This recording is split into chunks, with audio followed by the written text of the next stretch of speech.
So, 400 seconds, they say. Um, let's roll. My name is Volha. I'm from Tactile Games, and I'm responsible for creative strategy for our games, Lily's Garden and Simon's Cat Match. So, you may know that I work closely with the creative team. And I have my background in UA, so I have a word or two to say about creative fatigue from both sides.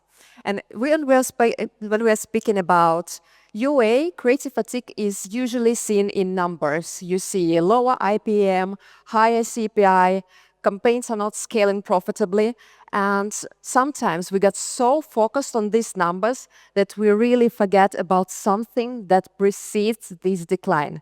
And that's the creative fatigue in the creative team itself. And here it's harder to say when this is happening because we don't see numbers hovering over people's heads. And yeah, like how should we notice this before it creeps out to other teams? For myself, I noticed that when creative fatigue is in, we see the following workflow. We just go, we need assets, we need them right here, right now.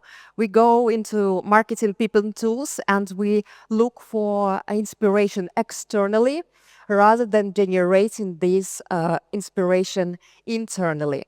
And when it happens, all the briefs, all the tasks, they start looking very similar. So copy this and paste this. And yeah, what is worse, creative team just nods and they do their work. No comments, no questions, no feedback. Yes, the work is done, but there is no spark here, no creative freedom. And I'm not saying that these types of tasks should not exist. No, like it's healthy to check what is up on market, and sometimes it's necessary to check whether something that is working for competitors works for us. But here, key balance is key, is crucial. We need to make sure that we always have this share of really fresh ideas coming up alongside our variations of hero creatives or these reference tasks. And so how we make sure that we always have this share. And in Tactile, we believe that these fresh ideas, they start from freedom. That's how our team should feel that they have this possibility to brainstorm, to explore, to create. And the best idea, they come from these free brainstorms.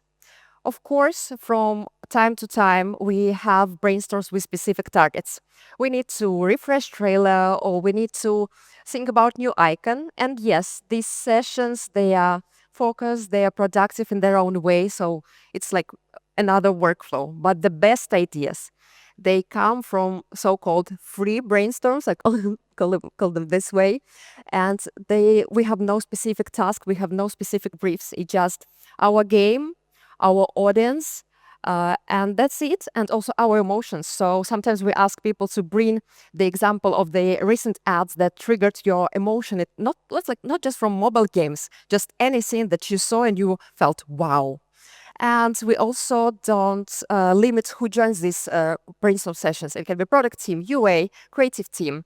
And this approach works for us because our latest hero creatives, they always come, not like always, latest creative heroes, they come from these creative freedom tasks.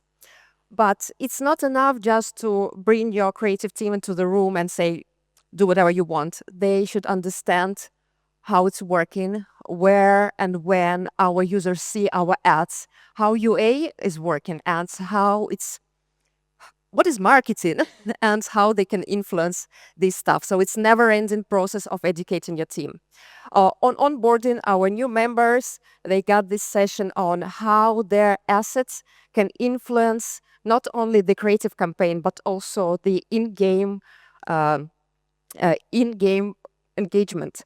And they should care that something that they bring also works for the game. Every week, then, we share creative test results.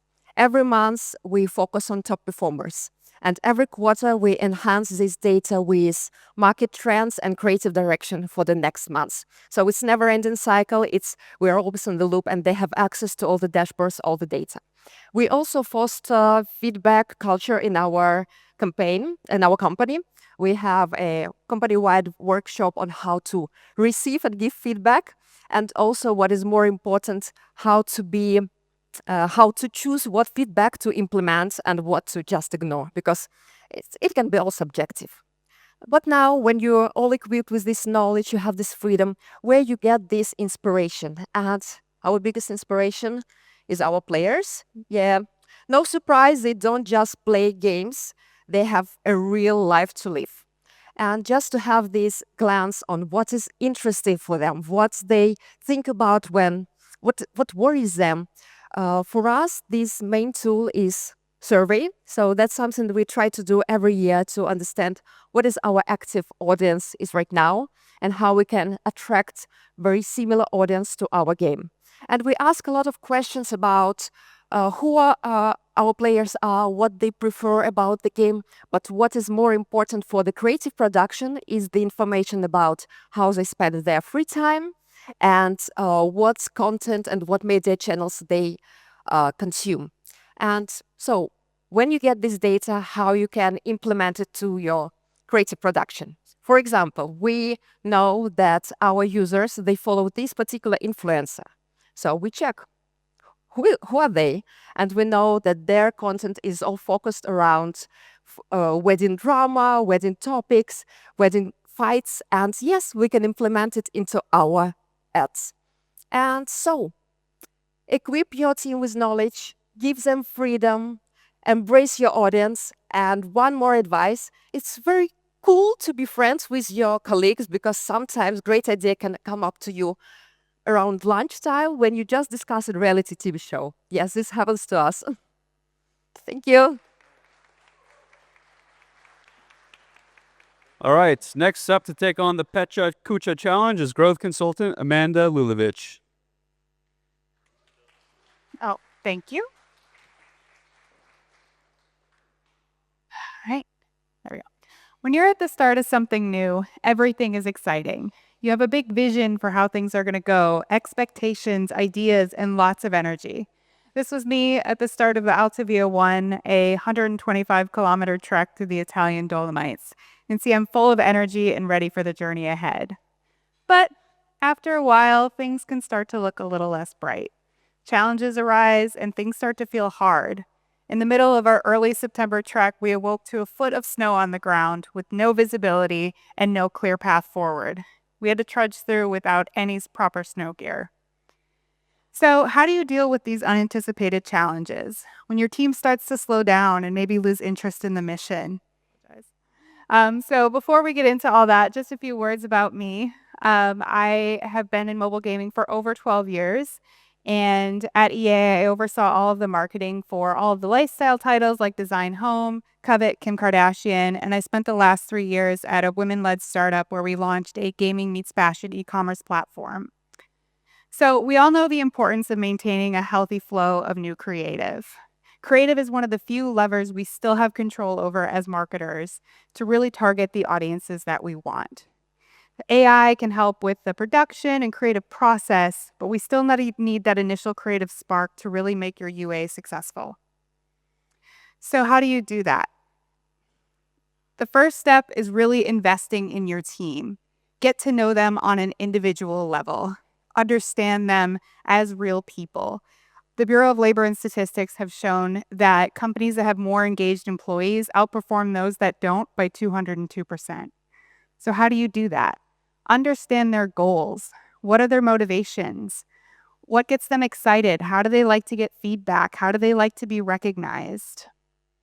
Encourage your team to get outside. This could be literally like taking a walk or spending time in nature, which is where I get all of my best ideas, or it can be just getting away from your desk. Have them talk to real customers, talk to other marketers. Conferences and events like this are the perfect place to kind of break outside of your everyday and come back with a fresh perspective.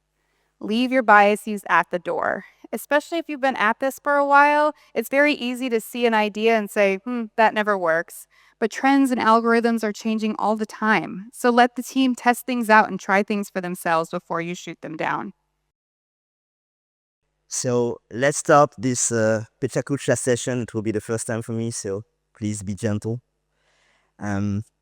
So I'm Kenjy, you know me already. I'm a creative lead at Voodoo, and I think to avoid everything related to add fatigue and make sure that we have performance. Everything is about the alpha and omega of the creative journey, which is like motivate your team in the beginning and in the end motivate them in the right way.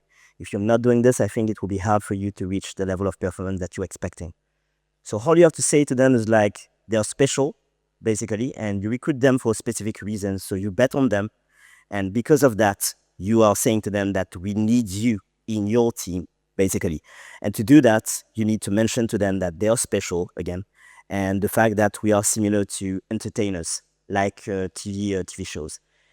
When we hire them, we need to explain them the reality of the scene. Everything is about you will produce a lot of artistic things, but we are in the performance marketing era. So everything is about making sure that you hit the right performance, even though you will be disappointed a lot of time.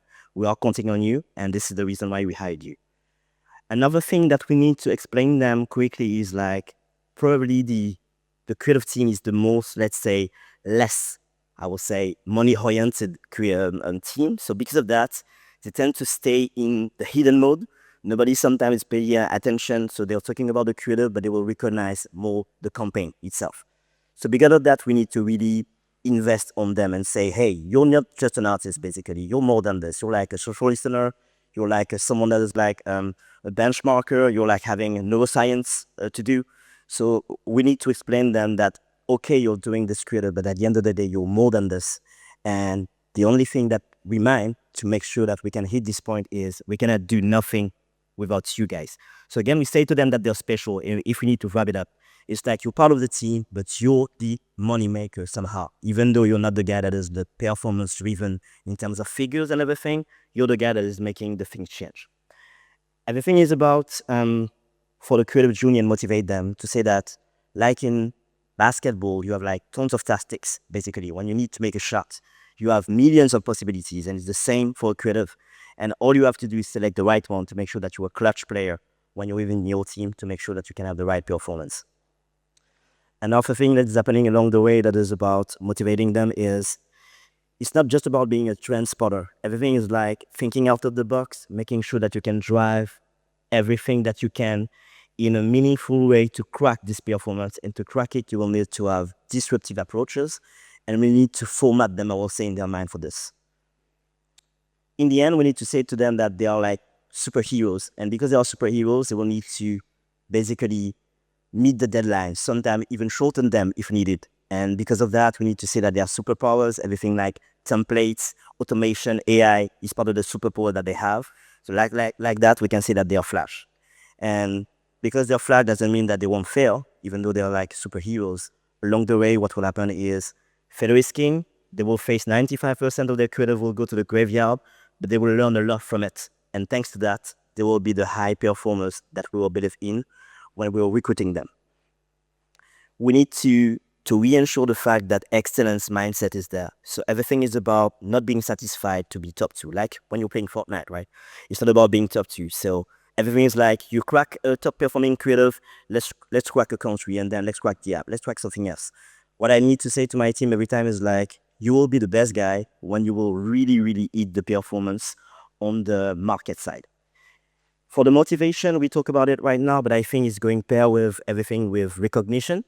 And we tend to forget that when we talk about basically how to prevent ad fatigue within the team. And I think we should focus on it for the rest of this PechaKucha. And I will tend to say that a lot of people in the team will say that everything is about composition when they talk about recognition, but it's not the case. I would think that recognition is way better than this. It's more subtle than this, and it's more, let's say, human being than this. And we'll try to tackle this in the next few seconds. The first thing I'm doing personally is like trying to do small recognition along the way. You had a good performing creative, just do a handshake. Everyone, like in basketball again, they're having this huge handshake, like, when they did something, and it's super satisfying to be done. And I will encourage you to do this type of thing. They will feel the satisfaction to do it. Second thing that you have to do is to make it public, for sure. You should not limit yourself to say, hey, congrats to the team, you made this. Say it loud. Say it on Slack. Say it on QBR. Say it on lunch break. Say it wherever you can, basically, to make sure that the team will be recognized at the right level they deserve. Another thing that is happening in general is When, for example, your kid is talking about the movie and is like not summarizing it, is giving you a lot of details because he doesn't know how to summarize it and he feels it's cool, you need to do the same. Highlight the process, not just highlight the numbers, highlight how they were like handling it with this. Highlight basically all the tools they were using and etc. And in the end, all your teammates are different. You need to tackle it in a special way. Everything is about, you know, that one is shy. There's no way maybe to point it in public. Maybe you will be disappointed. At the other end, maybe the other one is liking it. So put it on stage. So try to adapt basically this recognition based on who you're talking to. Another thing that you can do is like to be disruptive. So why not making a little bit of fun if we talk about recognition? At Voodoo, we do something like Creative Voodoo Awards.